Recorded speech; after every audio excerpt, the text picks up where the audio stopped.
Campus chaos continues. Anti-Israel agitators getting into a brawl with the police at Brooklyn College outside of New York City. At least 14 protesters were taken into custody during this melee.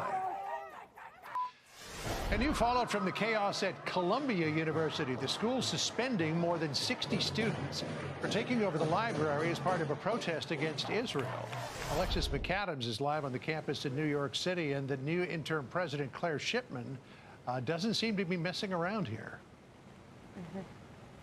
Hi, John. Yeah, this time we saw the school take action, and they took action pretty quickly. Now they've suspended not just dozens of students, but banned others from coming onto this campus, including alumni, so they can no longer get in through these gates here on the city's Upper West Side. This comes after those protesters wearing masks stormed the library. This was happening, John, while kids were trying to prepare for finals because the protesters may have forgot, but it is a college campus. Watch this.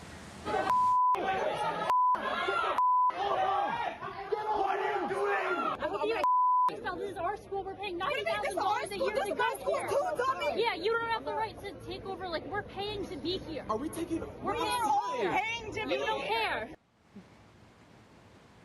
Yeah, they're paying about $90,000 a year to be here. The library looked like this, though, after 100 people wearing masks, carrying Palestinian flags, rushed the door, leaving graffiti, vandalizing bookshelves, and writing things like "Columbia will burn" and "Long live the Intifada" on desks. Dozens taken out in zip ties, charged with criminal trespass, and nearly all of the people arrested were women. The White House says if any of these protesters were here on a visa, they can pack their bags. They want to come here and support our enemies, our terrorist organization. They want to take over college campuses. They want to assault, security guards. They want to damage college property.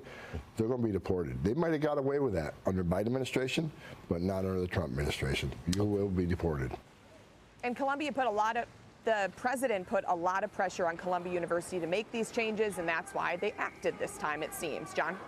All right, new sheriff in town, no question about that. Thank you so much. Appreciate it. Dana?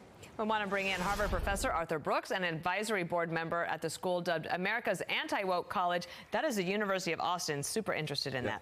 Let's start with Columbia. We had a student on yesterday. He's a military veteran. He did undergrad at Columbia. He's doing his first year there. He wants to write a book. Really amazing guy. Thinks Claire Shipman at Columbia is doing a good job in the administration. I agree. But this is what he thought. He was in the library when all this went down. I think they're pro-communism.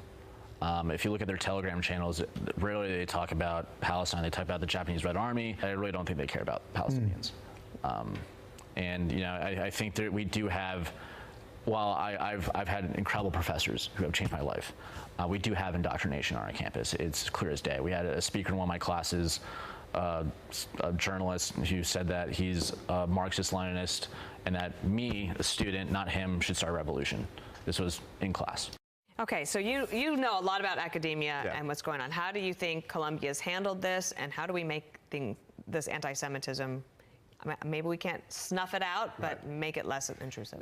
Columbia and Harvard, they're getting it figured out, and they were really on the back foot for a long time. They weren't expecting the reaction to October 7th. They didn't know what to do. They had been putting up with a lot of nonsense that was against their own rules for a long time, but the leadership is much better. Claire Shipman's doing a great job. We have a terrific president at Harvard, Alan Garber. He's a very strong and very sensible guy, and he's actually enforcing the rules, which is the answer to your question. What do? You don't have to take a position on the particular type of protest. You just have to have rules about how people can protest and whether or not they can disrupt the campus. And the answer is they cannot. And you actually have to call in the police when it's appropriate and expel people as is appropriate to the rules. So one of the things that Alexis McAdams just reported is that 60 students got suspended. Why not expel them? Why not have that as a consequence? So that depends on the rules of the campus. And so we saw different campuses do it in different ways. Our mutual friend Ben Sass, when he was the president of the University of Florida, he made it really, really clear. Look, if you sit down or you try to camp on the green, you're going to get kicked out. You got a 36-month suspension, which is effectively an expulsion. So there are different ways to do it, but you have to make the rules clear and you have to enforce the rules 100% of the time. And when you do that, you can avoid these problems. Okay, Trump has Harvard in its sights, and he's a bit of a on the problem merits, there. right? And I know you think highly of the current president of Harvard.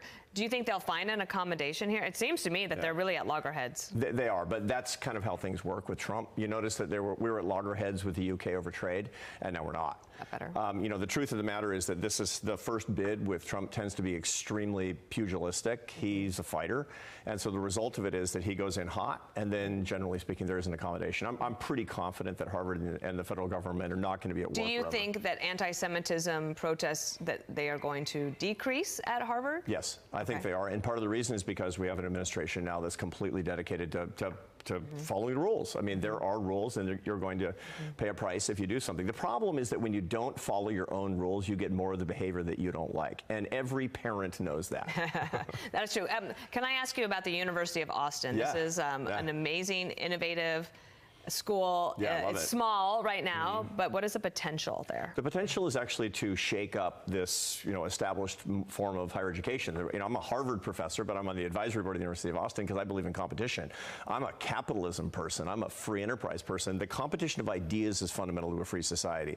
The problem that we have on a lot of campuses is there's not enough freedom of speech and freedom of expression.